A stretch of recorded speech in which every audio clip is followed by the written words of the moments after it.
All right, it looks like we're live now, Sankar. So good to see you. Thank you for joining us. Thank you for having me. We are back here at CanJam SoCal 2024, and we are live right now. So let us know if you're hearing any audio issues of any kind. Just give us a shout out, but everything should be pretty much the same. So happy to have you here. And what is this beauty right here that you got?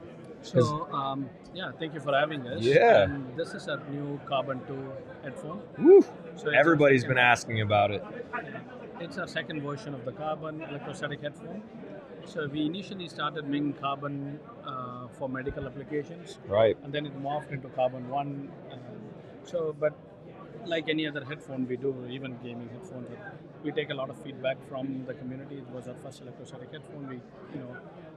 And so it had a couple of big improvements, especially in bass.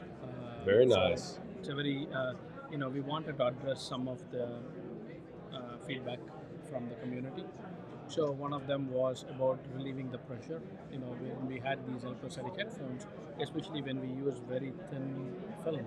Right. And our film doesn't even have a coating on it because the conductors are inside the film. So the film was very easy to move, especially when you had a very good seal. Right. And it would create like a crinkling sound. So sure.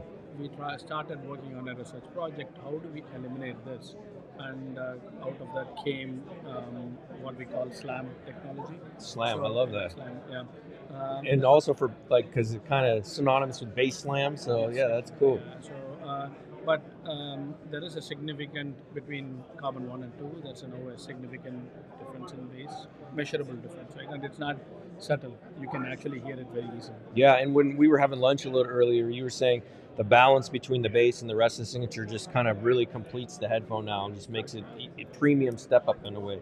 And if there's previous owners of Carbons out there, there is something that can be done to help them. Yeah. So we will, we used to have this even for other headphones in the past when we introduced it. We always had an upgrade path. So all Carbon 1 users can, get follow the upgrade path. See, I love that about you guys. That's nice because it's they need to just ship it to Orange County. Right. And make it there. And, I mean, it's an expensive headphone, but you don't have to buy another one. You can just go down the upgrade path if you want. Okay. I love the copper. I'm going to hold this up for everybody to see. All the copper accents. I mean, the original one was gorgeous. Like the original Carbon was beautiful, but this copper and the black. Yeah. Oh, I love this. This is like one of my favorite looks for anything. Really, it's just reminds me of like a high-end sports car. You know what I mean? Just really beautiful. So tell me about how do you implement, what you can share? Obviously, you have your own trade secrets and whatnot, but how did you implement this new SLAM technology to, I believe you said it's almost 8 dB more in the bass regions? It depends upon the design for the particular headphone, but we can get a, we will publish a white paper soon. Sure. So people can read more about it. Because it is patent pending, so I want to be a little careful. Yeah, absolutely. On what I say, but basically, you can see this the copper ring here. It actually goes a little bit inside the driver as well. So that is part of our SLAM thing. I mean, we also improved the thin film because when we make our own film, so this film is cast. Right. So when we cast the film, we put carbon nanotubes inside the liquid and then it gets cast. So we can control the conductivity by doping it more or doping it less with carbon nanotubes. Interesting. So there is no coating on top of the film. Which is typical of standard electrostatics. So almost every other that we know of usually has a conductor either on one side or both sides. Most people just prefer a one-side coating because when you do double-side coating, it's especially when you have very little metal, like deposited metal. Right. It's very difficult to have it very uniform because we are talking about angstroms of metal now. So the advantage of this is there is no metal coating. So there is no, you don't need to have it metal. You could use graphite, for example. The film, when it's in liquid form, we can put carbon nanotubes, and then it is much more uniformly spread out for us. So once we make that film, it's initially we did this because of a collaboration that we did with UCLA, Right. Semel Institute of Neuroimaging. So where they wanted our help to work with them on an electrostatic headphone for MRI machines. So that's how this became a small research project. Right. And then we thought, why not make an audiophile version of it? And then the response to Carbon 1 gave us a little bit more confidence and said, Yeah. okay, because we have always been known as a planar. Yeah, absolutely. So this was a little bit of a departure, but still thin film. It was extremely popular, even version 1 though. I mean, very popular. So yeah, I am excited to hear these. I will definitely be sneaking away at some point this weekend to go give it a listen. Yeah. And also we have these at our factory now. We have a small demo area in our factory. People can come visit you guys. Come and they can email demo at odyssey.com. We just need to get an appointment before. Sure. So there is somebody there to help guide the experience. Yeah. But it's very easy to come and visit Odyssey, try them. And then what amplifiers? So I remember like when you guys did the original Carbon, because I remember doing a review video on it for the Source AV. I believe there was like a pretty heavy involvement with the Woo electrostatic amp, and then also was there another one? And then it should pretty much work with it has a Stax Pro bias, right? So it should pretty much work with any of them. And you can even see in our booth we have the LTO, we have it works with the Stax amps. It works with audio. We have all of them in the facility. Yeah. So it should pretty much work with anything. Yeah. Do you have a preference on what amp you like it better with? Yeah, the Carbon. Yeah. Cool. Mulligan. Yeah. Very cool. So is this going to retail for the same price, or are you guys still finalizing price? Or? No, the price is announced. It's $5,995. Okay, cool. So it will retail for $5,995, and anybody who has a Carbon 1 can upgrade it for about $1,000 or so. That's not bad. Yeah. So I mean, they don't get the beautiful accent coppers, but they get the internal, right? I think. Or is it just an upgrade path, like a trade-in? No, it's not a trade-in. It's an upgrade. It is an upgrade. It's an upgrade path, but I think the accents and stuff are probably not that difficult to modify. Okay, cool. Very cool. Let me see if there's any questions so far. Yes, we do have some questions. All right, let's see here. So the last Rhino says, great to see Audeze back in hi-fi. Can Sankar tell us about if he's collaborating at all with the Sony's hi-fi departments like the Z1R people? Oh yeah, how has that been? What do you mean back in hi-fi? You've always, that's true. You guys have always been in hi-fi. I mean, the thing is, we have been continuously working on hi-fi products also. Yeah. So Audeze has 3 pillars, right? Hi-fi, Pro Audio, because we still have a huge presence with Manny. Manny and the LCDX headphones and stuff. LCDX is still a very popular headphone. Absolutely. And then gaming. Yeah. So and we will work on all 3. There might be some timing issues because we are working on. We also now design and manufacture all the drivers for all PlayStation That's audio pretty products, awesome. Right? Yeah. So that also is a part of what we do. So we will continue working in audiophile headphones, and we will see more and more products from us. That's cool. There is no change. Very cool. Strategy. Well, and if anything, it's just you maybe have even more resources because of the size of Sony as a whole is just so massive. So Audeze is an independent entity. It is? Okay. In the sense that Audeze is not, it's part of PlayStation Group, not the Sony Electronics Group. Okay. Part of the PlayStation Group. But it's its own entity, so Audeze brand will continue, Audeze products I will love continue. that. Good. We will also work on all the PlayStation audio products. That's cool. I have a PlayStation. I don't get to play games very much because I'm a dad and I work too much, but I do have a PlayStation, so that's cool. And I do love PlayStation. How old are your kids? She'll be 6 in November. Okay, so then you can start playing games with them. Once she gets older, yes. Once she gets a little, well, I do a little once in a while, but she's still pretty little, so I think she likes the Trolls game. It's just, basic stuff at her age. But, all right, let's see. Okay, so Kevin says, the community seems incredibly excited about Audeze re-enter. Yeah, they've always been in the hi-fi space, though. In high-end space with Carbon 2, but it is new, so I get that. The community is excited about something new. It's a new product. A gap, right? Yeah. But if you look at it, even before, it looks, because now the product life cycles have become shorter and shorter. Right. When Audeze was started, right, in 2009 timeframe, our first show was CanJam, 2009. right? And the reason I mentioned this is if you go back at that time, the product life cycles used to be longer. Right. HD800 was introduced before that, but it had a very long run. Yep. Then Bayer Dynamic, Bayer had a headphone, T1, I think it was called the T1. That also was there for a long time. LCD2 was 2009, LCD3 was 2011, and then LCD4 was 2016. Right. So even any headphone that we make, right, we want to make sure LCD5 was 2020, 21. Yeah, that sounds right. So there were significant gaps between our high-end models. The primary reason for this was because anything that we do, we want to make sure there is a substantial improvement that we could bring. Our goal is not to just modify and keep releasing new versions.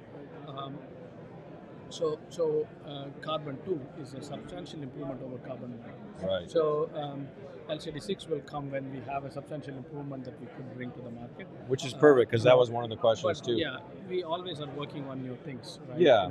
There is a lot of research projects going on at Audeze, and even small things.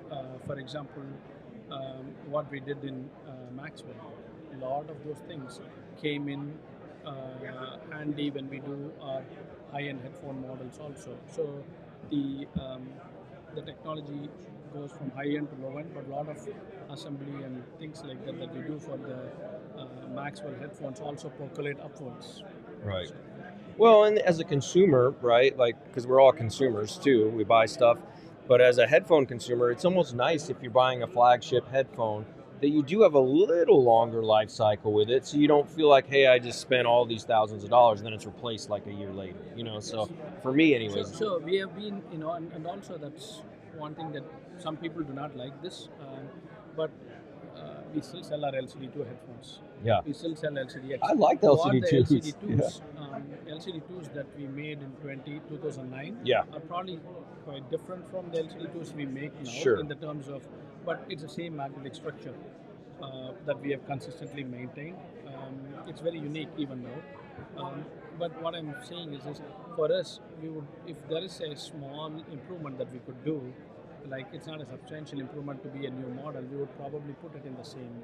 So if we could improve something in LCD5, it's not substantial improvement, it's not going to be LCD6, it's makes going to sense. be an LCD5 with a 2025 version or exactly. something like this. Yeah, it makes total sense. That's great. Great clarification. Let me see. Okay, so it says, Kevin also asks, curious about drivability of the Carbon 2. Does something like the Woo Audio WE Fireflies drive it, or does it require much more power and current? I do not know. I haven't tested it with the Fireflies. It should work. I'll tell you, the Carbon 1 was magnificent with the Woo Fireflies. It was actually a really synergistic, good combination and listen. So, I mean, if it's similar from an efficiency standpoint, then I would imagine. Yeah, the efficiency is very similar. So yeah, so should be pretty close to the same.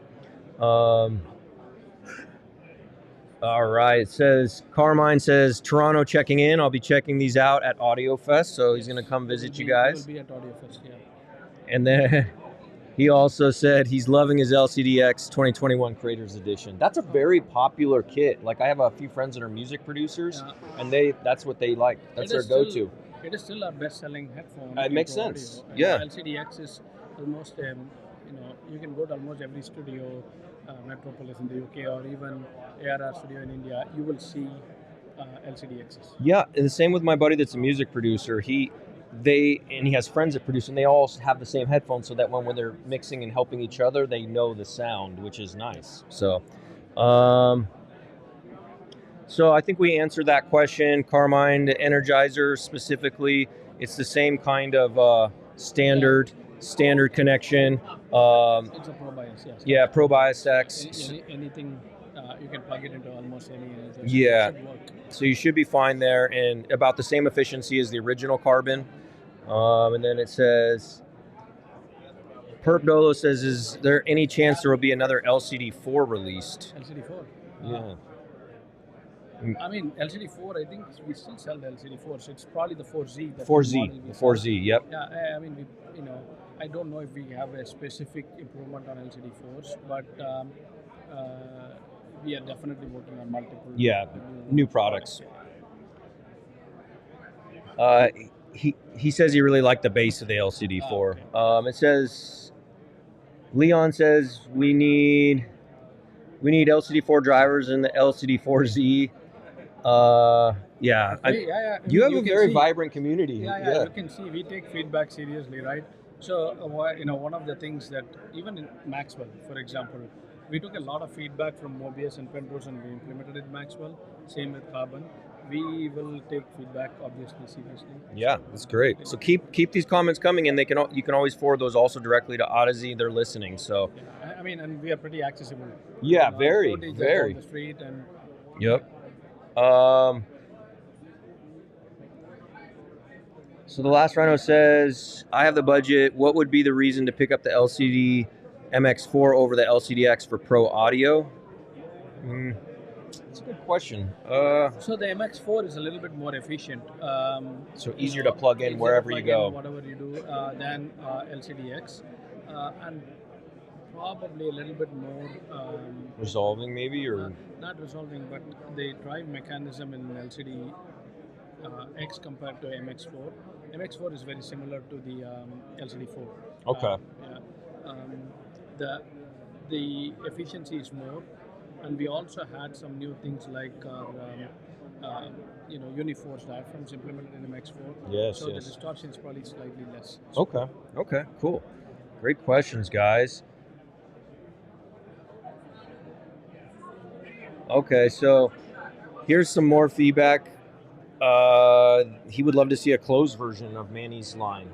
So okay. Maybe just something to take back. Definitely. Yeah. So we need to. Makes sense, especially for like maybe DJs that are in a live environment. Maybe they want the closed the DJ versus open. headphones are specific. See, it's like gaming headphones, right? So sometimes it's very easy to. People think it's like, okay, let's put a microphone and call it a gaming headphone. Right. But the thing is that doesn't fully work. Sure. Especially when you have big, people who have been in that market and people need specific things. DJ headphone is like one of those things. Yeah. They need probably rotation, and also they need to be able to hear one at a time. And stuff like that. So they can hear the mix. They can hear the mix. So it's a very specific market, very intriguing market also. Yeah. But we need to, if we are doing any of those things, we need to invest time, like what we did in gaming, right? We did spent some time in Mobius and Penrose and now Maxwell. You need to make sure that you are designing a product for that community that caters to their needs. Absolutely. So it's right now, even with we still have the same small core engineering team. Right. We are stretched pretty thin with with all audio file, pro audio, and now all the gaming, gaming stuff. So we need to pick and choose which areas we can make a difference. So it definitely some of those things are in the horizon. It's just that we need to plan and figure out what to do. Well, and even if maybe to Kevin's point, maybe even if it wasn't a DJ headphone, if it was just a studio like mixing Manny version with a Manny house sound that you guys kind of have, maybe just a closed version of that might be easier to do than a full on, like you said, DJ headphone, because there's a lot more that goes into that. So we also need to make sure that especially when you make a closed back headphone with the thin, very planar drivers, we need to make sure it's also balanced. There's a couple of things that for example, we do in the LCD XC and XC, and actually some of them started with the EL8. Right. And one another thing I would surprisingly, we are finding a lot of people actually using the Maxwell for pro audio use as well. It's a closed back headphone. It has Bluetooth, it's low latency convenient. wireless, USB, and also analog. And we have already showed, and we are shipping the integration with Dolby Atmos. Very cool. So if you plug in a Maxwell into your Mac or a Windows system, we actually provide a library, and your Dolby Atmos renderer can actually use the head tracking information from Maxwell, and you can use it for monitoring or QC purpose. So that already works, and we will have more and more integrations. There's a new plugin coming, I think at AES, that we are very, very enamored with. It's an amazing plugin for binauralizer. Oh, yeah. It's really, really good. It's the second version of their plugin that will have an integration with Maxwell as well. And Maxwell is, you're also finding a lot of music schools starting to use Maxwell because you don't need to buy a DAC and then Right, it's all in one. stuff. Yep. You just plug in the dongle, it appears as a sound card. And for the Windows version for Maxwell, we also provide the SEO drivers. So it works inside Pro Tools and stuff. That's cool. I've never ceased to be amazed by you guys because you're more than just a headphone company. You're like science. There's so much science and evolution constantly happening in engineering and like ingenuity. It's impressive. It's very interesting, right? Because when we did the original Mobius headphone, one of our first customers was Universal Studios in Right, LA, I remember that. because they were using it for 5.1 monitoring. Right. So with everybody moving to Atmos, they have the same issue where they have to QC a number of projects and stuff. So Maxwell provides a very easy interface. I'm not saying Maxwell will completely replace your It's not the end all be all, but you could get 60% there, 70% there, just to set up your project, all that stuff before you go to your studio. Because that costs a lot of money. Studio time, like if you're don't have your own studio. But if you're teaching also in a, let us say you're teaching Atmos mixing in a university, how do you have people try these things? Right. So that's another area where Maxwell is getting a lot of traction. That's cool. I like that. Let's see.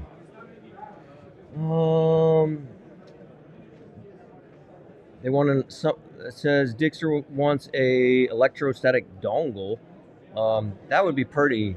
That could be challenging. Electrostatic dongle? Yeah, like a dongle type amp DAC. Is that what you mean? And then it says. See, the problem with that will be USB power. Yeah, I was gonna say. Because if you have a dongle, you have to power it through USB. And they need power. No, they don't need power, but you need to step up the voltage, right? Voltage. That's it. Yes, that's what I meant. Yep. I think people. The closest I can think of is the small mobile amplifier from Stacks. Yeah. Yep. Let's see.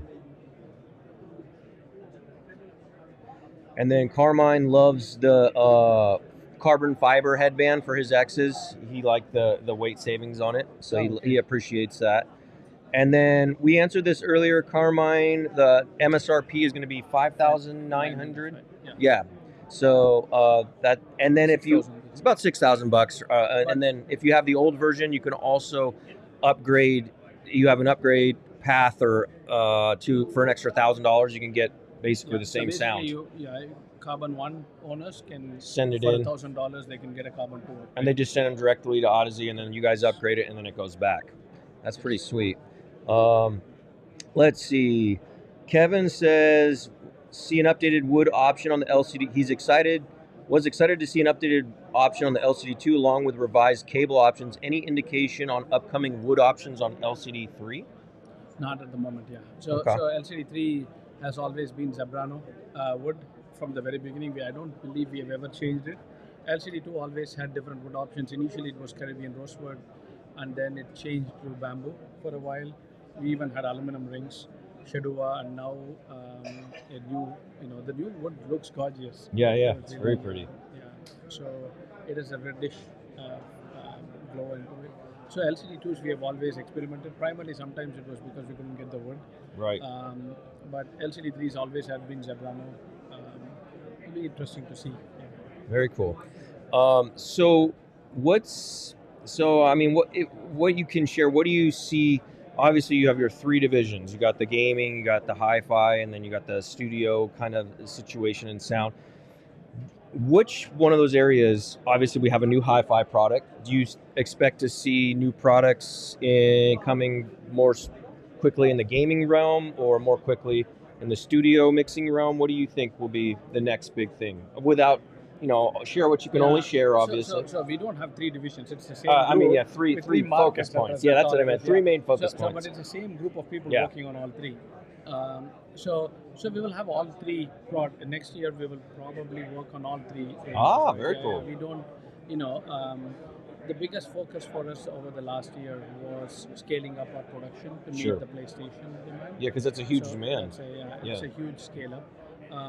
And now that that has stabilized, and it's we now can focus a little bit more on other products at Audeze. Makes sense. So we will probably be working on all 3 areas. Cool. And there will be some products like Maxwell that have crossover. Yeah. I'll work on Pro Audio and this, like something similar to Yeah. We plan to have products. Carbon is a good example. You know, we started off as a medical application. Yeah, for MRI machines, right? Yeah. And then it morphed into audiophile headphones. I had to get an MRI. Was it like about a year ago? And I was like, "Hey, where's my headphones?" And they're like, "We have earplugs for you, sir." So it's like only specialty places that have them. But I was like, "I want those. I want to listen to music while I do this." Correct. So it's not just that. I think it can also use it for, you know. So the company that's making those headphones is a company called Smart. Right. It was registered at UCLA Headphone. We produce the headphone drivers for them, and then they put it inside the product. So our goal is to provide those drivers. They're still doing all the regulatory work and other things. Right.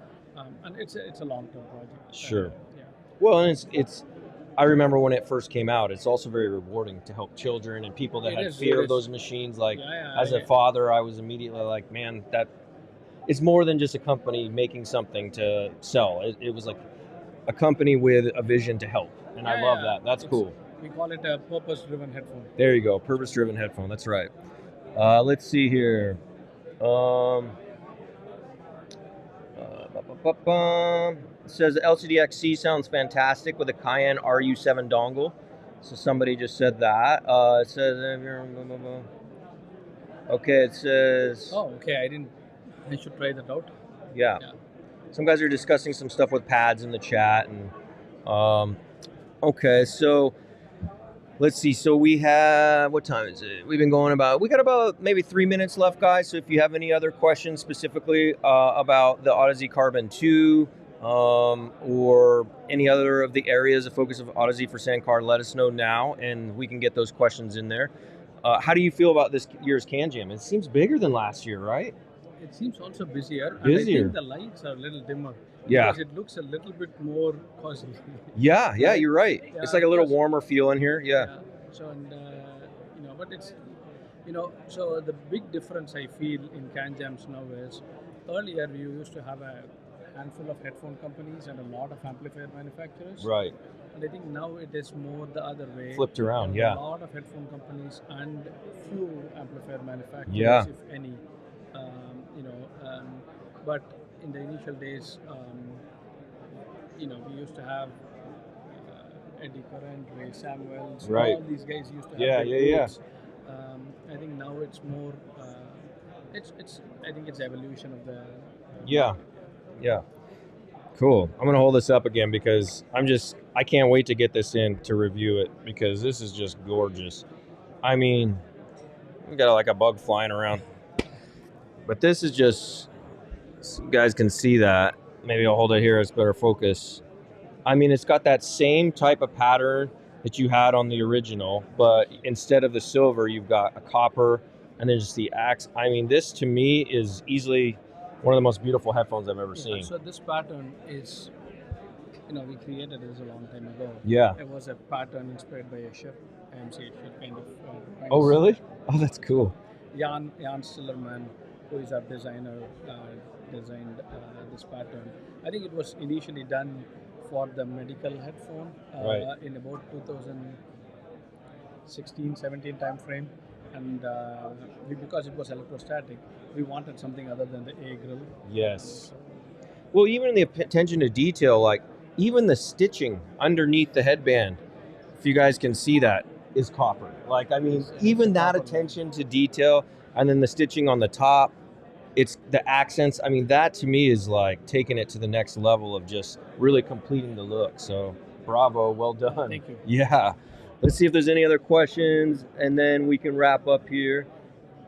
Looks like that's about it. So I guess we can wrap the rest of the stream. Thank you so much. Always, it's such a pleasure always to just get to hang out with you even for a little bit and learn about new products and what the company's doing. And stay tuned, everybody. Here we're going to continue to live stream all the way through today for the close of CanJam SoCal 2024, and then all day again tomorrow. And if you couldn't make it for whatever reason, that's why we're here. We're going to bring you the best in the industry to come chat with us, and we appreciate you all joining us. And thank you so much again. Everybody who's joined the live stream. Yeah, and thank you to everybody. Any questions, just email us. Yeah, and if you didn't get your questions answered, just send an email to Audeze, and we appreciate you all joining us. And let's wrap that now. Thank you, everybody. See you soon.